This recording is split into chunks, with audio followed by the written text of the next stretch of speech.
Euzubillahimineşşeytanirracim. Bismillahirrahmanirrahim. Nahmeduhu ve nesta'inuhu ve nestağfiruh ve na'uzu billahi min şururi enfusina ve min seyyiati a'malina. Men yehdihillahu fela mudille lehu ve men yudlil fela hadiye lehu. Ve neşhedü en la ilahe illallah vahdehu la şerike lehu ve neşhedü enne Muhammeden abduhu ve resuluh.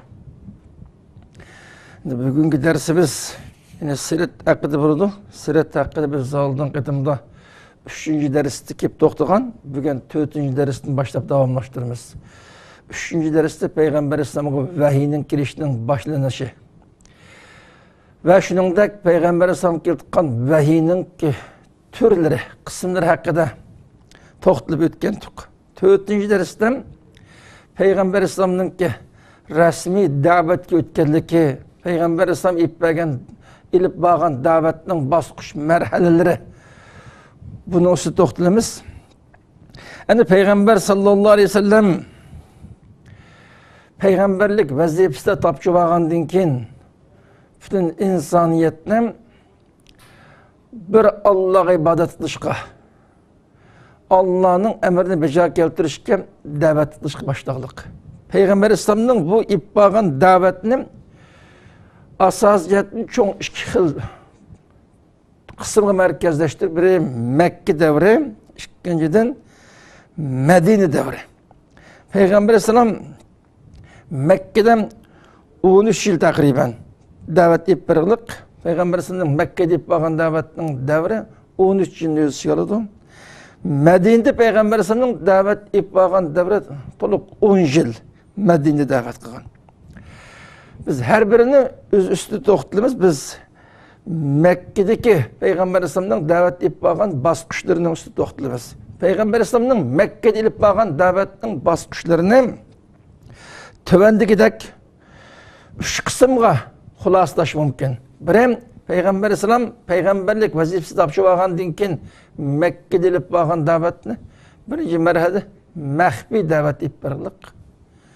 İkinciden bu davetini aşkara ama Mekke halkının içinde ep birlik. Üçüncü basqıç Mekke'nin sırtıga davet kengeylik. Peygamber Aleyhisselam'ın Mekke'de edip bağın davetini bu xil şekilde 3 kısımga ayırış mümkün. Mesela Peygamber Aleyhisselam'ın Mekke'de davet edip bağın devri 13 yıl degendik. 13 yıldan 3 yıl Peygamber Aleyhisselam mahfiy davet edip birlik. Biasetini peygamber olup 4. yıldan başlap 10. yıl kadar, bugün 6 yıl jaryanida aşkar halatda Mekke'nin içinde davet edip birlik. 10. yıldan başlap ta hicret kadar 10. yıldan başlap Peygamber Aleyhisselam Mekke'den Medine'ye hicret kılganga kadar keyinki 3 yıl jaryanida davet Mekke'de de şekillenip kalmasın, Mekke'nin sırtı mı başka Hicaz ve Taif katarlık başka rayonluğu mu davet kengeyişke başladık. Biz bu 3 yıl davet için bugünkü dersimizden Peygamber Aleyhisselam'ın Mekke'de davet edip bağın 3 basqışının birinci basqış. Yani Mekke'den davetin mahfiy edip biriliş devri. Bunun üstü to'xtalamiz. Peygamber Aleyhisselam Mekke'den davetni mahfiy edip birish jarayonidan qaysi natijalar qo'lga keldi? Buni üstü to'xtalamiz. Yani Peygamber Aleyhisselam biz oldingi darsda deb o'tgandek Iqra bismi Robbikellezi halaq degan mush oyatlarning nozil bo'lishi bilan teng Peygamber Aleyhisselam'nınki Allah tarafından elçilik vazifasini topshirib olib peygamberlik salohiyati isbotlangan. Bunun tafsiloti oldingi darsda berib o'tdi. Ama Peygamber Aleyhisselam peygamberlik topshirib olgandan keyin biz aldığımız ders dep ötkendek ma'lum mezgil, yani 15 gün ya 40 gün bunun parixtik göz qarashda barlıqda vahiy üzdüp qırdı Peygamber sallallahu konacak yerim buludum. Bunun jaryanı aldığımız derste ötken buldum. Şunundan keyin an Peygamber sallallahu Allah tarafından Sure-i Muddessir, Sure-i Muzzemmil'le nazırladı. Sure-i Muddessir'deki Ya eyyuhel muddessir kum fe'enzir ve rabbeke fekebbir ve siyabeke fetahhir ve rucze fehcur ve la temnun testeksir degan muş ayetlerinin nazil buluşuyla birge Peygamber İslam resmi davetli başlaydı. Masürün nazil buluştum burun Peygamber İslam vahiyni tapşıp aldı. Özünün peygamberlik davetini ip bardıgan salayet hazırlap özüne davet hazırladım. Muş ayetlerinin nazır buluşuyla tan Peygamber İslam resmi davetini başladı. Peygamber İslam'ın davetini başlayışım şu Muddessir Suresi'nin baştaki ayetlerinin nazil buluşuyla tan ayetini anlatılı Peygamber İslam'ın derhal davetke atlanışını buyruk kıldı. Ayetlerinin tercümesi, bu mezmunu izahlaşının üstü toxtalmayımız, onu tefsir dersi toxtalımız. Vaxtını uzaltması için ayetin tefsilatı kelimemiz. Demek muş ayetlerinin nazil buluşuyla Peygamber İslam resmi davet götürdü. Peygamber İslam'ın ip bağın bu davetim mehbi ip verildi. Mehbi. Çünkü şu vaxttan Peygamber İslam'a Allah tarafından vahiyinin kirişiyle tan birinci getimlik bana Allah ibadetini başlayan Allah'ın ki Peygamberimiz şu vakit Peygamber bir Müslüman boğan oldu. Peygamber İslam. An Peygamber İslam ma ayetlerinin ki nazil buluşuyla birge davet götü. Bunda oğandan keyin her bir işinin şu devri şarait göre, imkaniyetli göre ma'lum bir hikmet, plan, tedbirlen ip verişi lazım. Peygamber İslam en evvel bu davetini mehbi ip verildik. Peygamber İslam mehbi ip verip mi en evvel özünün ki en yakın kişisi olan özünün ayalı, özünün ki yakın dostu, sepdişi, özünün aile azası dostlardan başlarlık. Mesela Peygamber İslam Allah tarafından vahiy ilişki başlagandan keyin aldığın ders dep ötkünümüzde özü duş gelgen bu hadisini en evvel özünün kaderlik ayalı Hadice anımızga deylik. Anımızın haber verildik. Hadice anımız Peygamber İslam'cık teselli verdim, ruhunu götürüştürüştüm. O tağısının oğlunun kışığı apırıp onun da meslahatını aldı mesela bu şekilde. Çünkü Peygamber İslam en evvel Ya eyyuhel muddessirinin nazır buluşlarından davet götkendiği için birinci lap özünün ayalı Seyyide Hadice anımızdan davet kıldı. Bunu Hadice anımız Peygamber İslam'ın ki Peygamber buluştuğun burunku ne kadar güzel ahlak, rastcıl, samimi bir şekilliğine bilgeçken Peygamberlik vazifesi tapşı bilip birinci katında Hadice'nin imanға davet kılgandan keyin Hadice anımız Allah'ın ki balığı bir ikelligi, bütün kainatın Rabbi ikelligi, Peygamber Allah'ın berhak peygamber ikelligi birinci lap ayalı Hadice iman etti. İkinci katında Peygamber Sallam bu peygamberlik vazifesi tapçı davet götkendik özünün en yakın dostu Ebu Bekir Sıddık'ını imana davet kıldı. Ebu Bekir Sıddık derhal Peygamber Sallam'ın davetini anlağandan keyin imanını kabul kıldı. Tarihi rivayetlerde bayan kılınışım. Mesela Peygamber Sallam'ın hadisi mi var?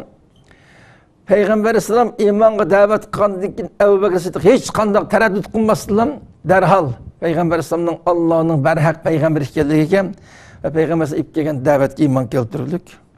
Şunun bilan birge Peygamber Sallam özünün ki tağısının oğlu özünün uyda terbiyelep beqib atkan terbiye balası keyingi davrda kişi oğlu bolgan Hazret Ali'ni. Ali yaş bala yetdi 10 yaş atrafıdan İmam Ali'ni davet kıldı. Şunun bilan birge Peygamber Sallam özünün aile azalarından özünün ki destaptı qo'li keyin azat qilib beqib olgan balasi Zeyd ibn Haris. Zeyd ibn Harisni imanға davet qildi. Şunun bilan birga Peygamber Aleyhisselam dastlabda imanға davet qilgan kishini qatardim. Bilal al-Habashi.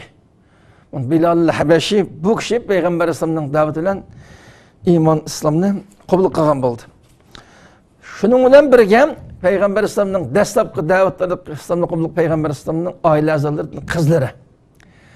Xadija onamizning bo'lgan Peygamber Aleyhisselamning qizlari bular iman etdilar.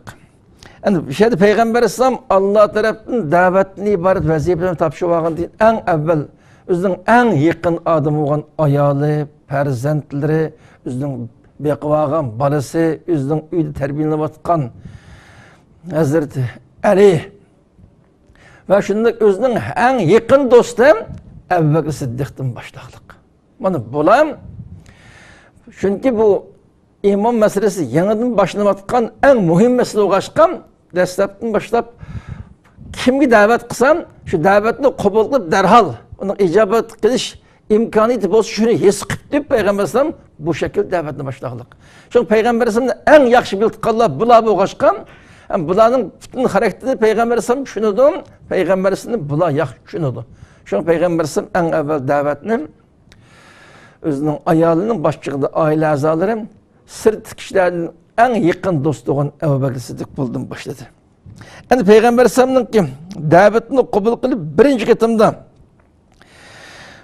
tunji qitim iymon etgan kishilarga qarab baqsaq, buning ichidan birinchilab iymon etgan kishi ayollarning ichidan. Mana butun ayollarga vakolatdan Xadija onamiz iymon etdilar. Jamiyatning eng esil jamiyat arboblari, eng muhtaram, mo'tabar kishilarning ichidan Abu Bakr Siddiq bu iymon etdilar. Kichik bolalarning ichidan bu masalan Hazrat Ali. Shuning bilan birga ozod qilingan kishilar, mandaqcha aytgandim, hurlar tabaqasidan bulanmayotgan kishilarning ichidan Zayd ibn Haris iymon etdilar. Faqat bir irqdan bo'lmay boshqa irq kishilarni Bilal ibn Rabah Bilal al-Habashi bu kishi iymon etdilar. Hamma sohadan, hamma irqdan iymon etgan kishilar tepada Payg'ambar sollallohu alayhi vasallamning birinchi qitimda iymonga da'vat qilgan kishilarning ichida.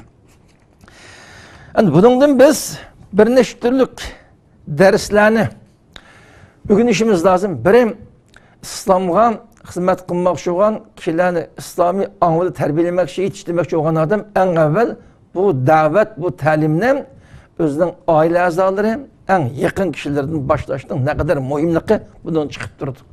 Biz madamiki Payg'ambar sollallohu alayhi vasallamga varis bo'lmoqchi, Payg'ambar sollallohu alayhi vasallamning yo'lida mangmoqchi ekanmiz. Payg'ambar sollallohu alayhi vasallam bu xizmatni qanday boshlagan bo'lsa, ashimochi iplanishimiz lozim. Shunga biz kishilarni da'vat qilish, kishilarga ta'lim tarbiya berishganda eng avval o'zimizning oila a'zolari, eng yaqin do'stlardan boshlash lozim.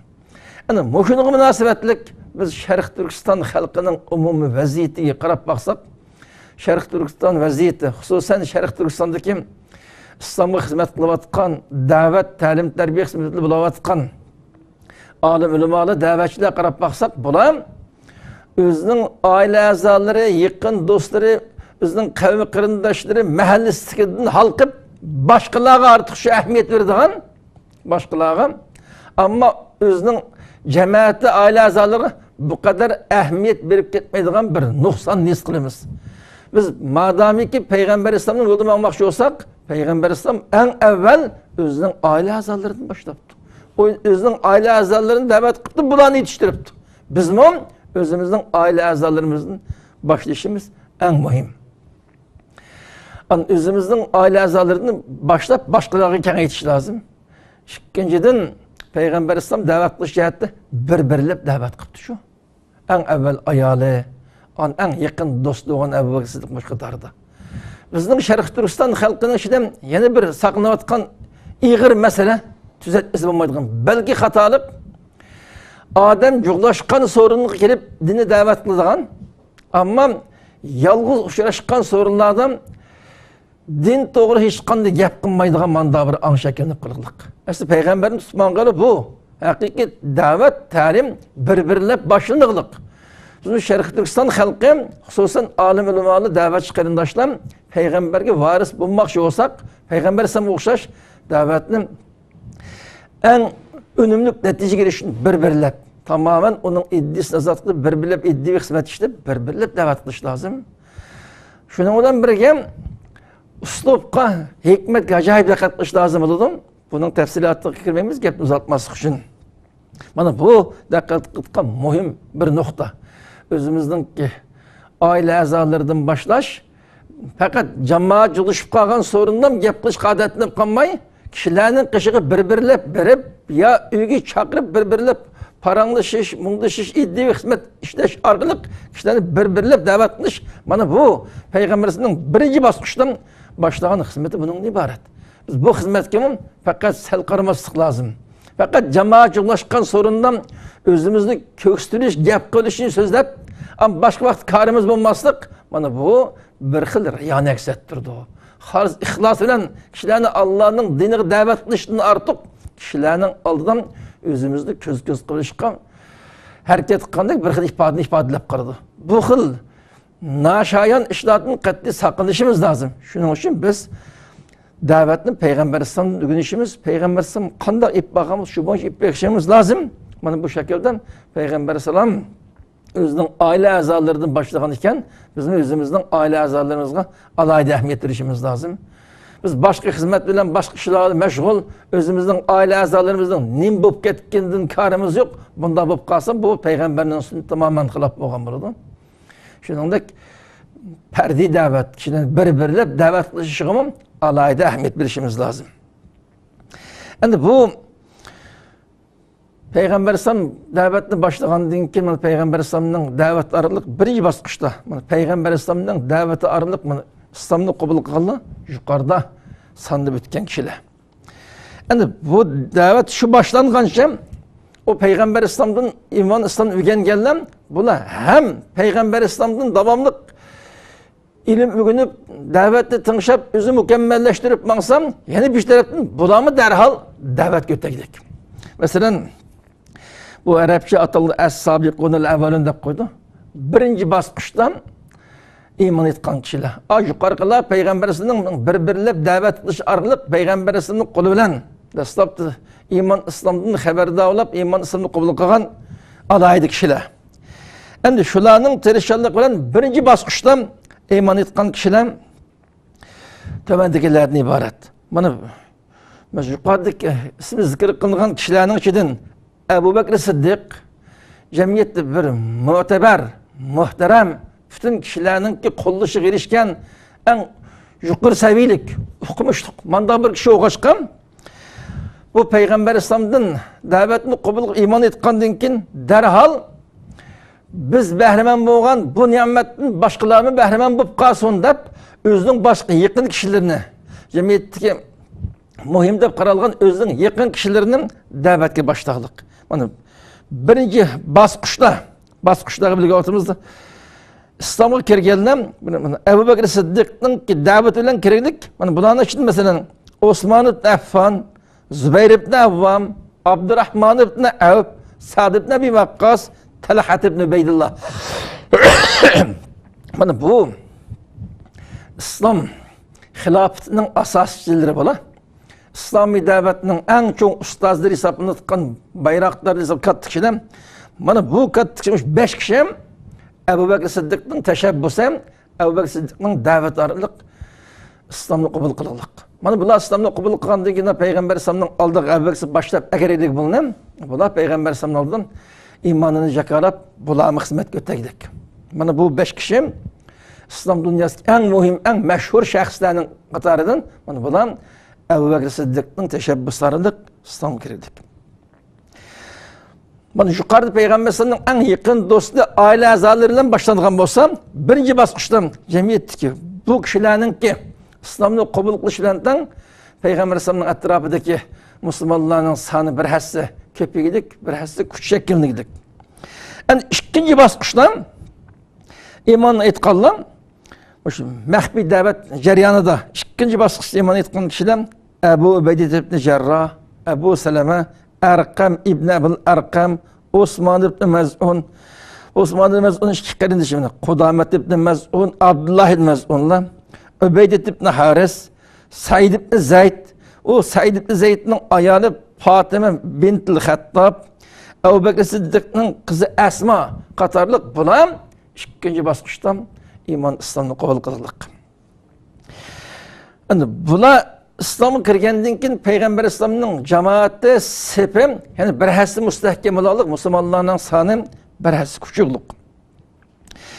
Ana shularning qatoridan mana Abu Bakr Siddiqning qizi Asma boba va Habbab ibn al-Arat degan kishi, bu mashhur sahobaning biri. Habbab ibn al-Aratmi mana bu maxfiy da'vat bosqichidan ikkinchi bosqichda islomni qabul qilgan alaydi katta kishilarning qatoridan. An uchinchi bosqich boshlanadi. Bundan keyin uchinchi bosqichdan islomni qabul qilganlar Umar ibn Abi Waqqas, yuqorida Sa'd ibn Abi Waqqas deb o'tgandik. U birinchi bosqichda Sa'd ibn Abi Waqqas islomni qabul qilgan bo'lsa, shu maxfiy da'vatning uchinchi marhalasida Sa'd ibn Abi Waqqasning qarindoshi Umar ibn Abi Waqqas bu islomni qabul qildik. Shunday Abdullah ibn Mas'ud, katta sahobaning uchun Abdullah ibn Mas'ud islomni qabul qildi. Mas'ud ibn al-Qari, Abdullah ibn Jahsh, Ja'far ibn Abi Talib, Ammar ibn Yasir, Abu Zar al-Ghifari qatorliq mana bu kishilar maxfiy da'vatning 3-bosqichidan islomni qabul qilib islomga kirdik. Mana bu shaklda bevosita payg'ambar islomning tarbiyasi bilan da'vatni qabul qilgan payg'ambar islomning yaqin do'sti, oila a'zolari bo'lsin. Uningdan keyingi birinchi va ikkinchi, uchinchi bosqichda islomni qabul qilganlar olsin. Bu shaklda payg'ambar islomning 3 yil maxfiy Makkada da'vat etib berish jarayonida yuqorida ismi zikr qilingan va shu qatorda musulmonlarning ichidan taqriban 40 atrofida kishi musulmon bo'lganlik. Mana bu 40 odam shu jarayonida har birisi eng ilg'or, eng muvahhid mu'min musulmon bo'lish bilan birga butun barlig'ini islomga, kishilarni islomga da'vat qilish, islom dinini yer shariga umumlashtirishga barlig'ini beg'ishlaydigan mandiq pidakor kishilardan bo'lib tarbiyalanib chiqildik. An mushularningki tarbiyalanish bilan birga an Makkaning ichidan islom dini keng tarqalishga boshladik. Endi mush kishilar islomga kirib taqriban 40 atrofida kishi rasmiy islomni qabul qilish bo'lgan arliqdan u islom diningki o'tirib qo'yilganligi, ma'lum sonda kishilarning payg'ambar islomning da'vati, tarbiyasi orqali islomni qabul qilganligi Makkada ma'lum miqdorda tarqalishga boshladik. Garchi payg'ambar islom favqulodda maxfiy tutib kelgan bo'lsin bu ishni, kishilarning og'zidan Muhammad alayhissalomga Alloh tarafdan payg'ambarlik vazifasi topshirilibdi. Buning da'vatini falan islom dinini qabul qilibdi degan so'zlar Makkada tarqalishga boshladik. Mana mush orqali payg'ambar islomning da'vatni maxfiy etib bo'lgan davri oxirlashib 40 va undan ortiq musulmonlarning tarbiyalanib yaxshi yetishi bilan birga islom dini ochiq oshkora o'tirg'i qo'yilishga boshladik. Endi islom dinining oshkora da'vat qilinishi bu Makkadagi da'vat bosqichining ikkinchi bosqich. Buningda biz keyingi darsda to'xtalamiz. Biz bu yerga o'tishdan burun o'sha da'vatning birinchi bosqich jarayonida biz o'rganishga tegishli ba'zi masalalar haqida qisqacha to'xtalib o'tamiz. Biri o'sha payg'ambar islom payg'ambarlikni topshirib olgandan boshlab shu maxfiy da'vat etib berilish, Alloh tarafdan kelgan vahiyni payg'ambar islom qutlug'ini sahobalarga yetkazish bilan birga bir tarafdan da'vat ham ta'lim etib beriladi. Shuning bilan birga muhim ibodatlarning bir qismi bo'lgan namoz yo'l qo'yiladi. Vaqtni garchi 5 namoz keyingi davrda payg'ambar islomning Merojga chiqqandan keyin Meroj farz qilingan bo'lsa ham, Merojga chiqishdan burun payg'ambar islom payg'ambar bo'lgandan boshlab ertaga 2 rakat, oqshom 2 rakat namoz o'qish, Jibril islomning ta'lim berish bilan o'tirib qo'yiladiq. Payg'ambar islom kuniga 2 vaqt namozni boshladik. Va yangidan mu'min musulmonlikni qabul qilgan atrofidagi kishilar buni o'rgatdik. Bular da'vat ta'limi maxfiy etib namozni maxfiy davamlaştırıp keliglik. Biz Mi'rajga chiqib 5 namoz farz qilinishdan burun payg'ambar alayhisalom payg'ambar bo'lgandan keyin Jibril alayhisalomning ta'lim berishi bilan namozning yo'l qo'yilganligi ham birinchi bosqichdan boshlab islomni qabul qilgan kishining payg'ambar alayhisalom bilan birga namoz o'qishni davomlashtirib kelganligidan iborat bu haqiqatni bilishimiz lozim. Buningdan namozning naqadar muhim ekanligi chiqib turdi. Ikkinchidan biz payg'ambar alayhisalom shu Makkada maxfiy 3 yil miqdorida shu da'vat ib berish jarayonida qaysi o'rinni da'vatning markazi, ta'limning markazi qilib qo'llangan, buni qisqacha izohlash lozim. Shu payg'ambar alayhisalomga dastlab iymon etgan kishilarning qatoridan Arqam ibn Abil Arqam bu ikkinchi bosqichda iymon etgan kishilarning biri. Arqam ibn Abil Arqam buning uyi Sapotig'ining qishdi bo'lib, dadasining ko'zi ama, o'zida 15-16 yosh bola.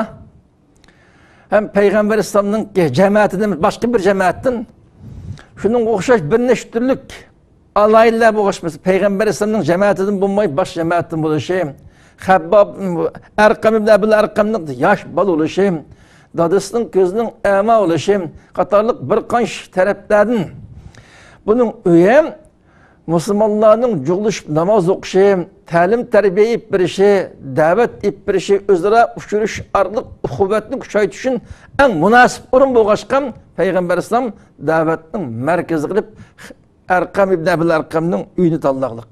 Mana bu da'vat xizmati Arqam ibn Abil Arqamning uyida. Mana shu ayni vaqtda Arqam ibn Abil Arqamning uyi Sapotig'ining qishdiki Peygamber Aleyhisselam'ın dastlabki Müslümanlarını terbiyeleşten karargah, medrese olup işletilirlik.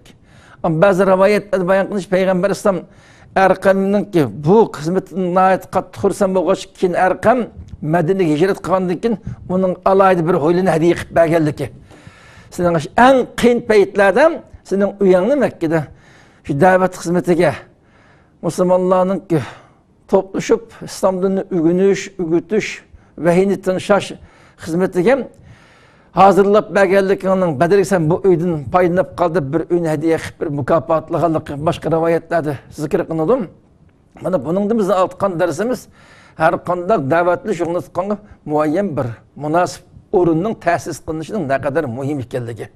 Davet terbiye hizmetleri yapmak şu kişiden izchil bir şekilde devamlı uçuruşup düştüğün ki ne kadar mühim ekanligi. Şu uçuruşki münasip orunun tanlanışının lazım ekanligi Peygamber Aleyhisselam'ın bu emli hizmetin açık görünüp durdu. Şununla birlikte en kıyın peytlerde İslam'a, Müslümanlığa hizmet kılan mandak kişilerin devamlı kaderleş, mükafatlaşının mühim ekanligi Peygamber Aleyhisselam'ın Erkam ibn Abil Erkam'ın Medine'de bir hoyluna mükafatlıqalık bunu ügünlüş kıbrıdı. İkinciden, bu mehbi davet ip verilgan basqıçtaki Ebu Bekir Siddiq'nin fidakarlık. Ebu Bekir Siddiq İslam dinini kabul kılandan keyin birinci olap kişilerini imanға, İslam'a davet kılışkı başlayan kişi Ebu Bekir Siddiq. Mana Allah'ın vahiyisini tavsiye edip Peygamberlik vazifesini ada kılışkı Peygamber'den başlayandan keyin Peygamber'den özünün aile azaları yakın dostu olan Ebu Bekir Siddiq'ni imana davet kıldı. Biri bu zat hiç kandak tereddütsüz İslam'ını kabul kıldı. İslam'ını kabul kılandan keyin derhal başkalarını İslam'a davet kılışkı başladık. Mana bu Ebu Bekir Siddiq'nin ki İslam'a bo'lgan ne kadar fidakar, muhlis ekanligini ifodlaydi. Mana Ebu Bekir Siddiq öz İslam'ını kabul kılandan keyin dastlabdan mana kishilarni İslam'a davet kılgan kişi mana Ebu Bekir Siddiq'dan ibaret. Mana bu kişinin teşebbüsü yukarıda ötkendek sahabenin en katları bu zatın davet edilen İslam'ını kabul kıldık. Rivayetlerde bayan kılınışı Ebu Bekir Siddiq bir qancha qitim Peygamber İslam'a davetimni aşkar ip basak degan teklifni o'tirib qo'yaylik. Peygamber İslam teği vaqt emas. Biz ma'lum bir kuch to'plab atrofimizda biz bilan saptashib o'tgan kishilarning soni ko'paygan qadar sabr qilishimiz lozim deb davomli Ebu Bekir Siddiqni besib turlik. Ebu Bekir Siddiq radhiyallohu anhu İslam'ni ochiq aşkar jakalashgan bir neçe qitim Peygamber sallallahu iltimasını olduk. Peygamber sallallahu ta ki Ömür ibn Hattab radıyallahu iman etip İslam'ın etrafı kuch bir hasi kuşayğanğa kadar Ebu Bekir Siddiq'ın vaqti ruxsat qilmay keliklik. An ahirda Peygamber İslam Ebu Bekir Siddiq'ın şu teşebbüs arqılıq Ömer'in İslam'ını qabul qilishdan birgem davetini aşkar ep berishqan ruxsat qildik. Mana aşkar ep berish ruxsat qilgan musulmonlar tarqilib lam jamiyat kishilarning ishiga singib kirishga boshlaqliq. Olıq Kabe şu vaqtımı müşriklarning muqaddas bildigan joyining birisi. Ebu Bekir Siddiq Kabe'ning oldiga chiqib o'zining islomini jakolaqliq.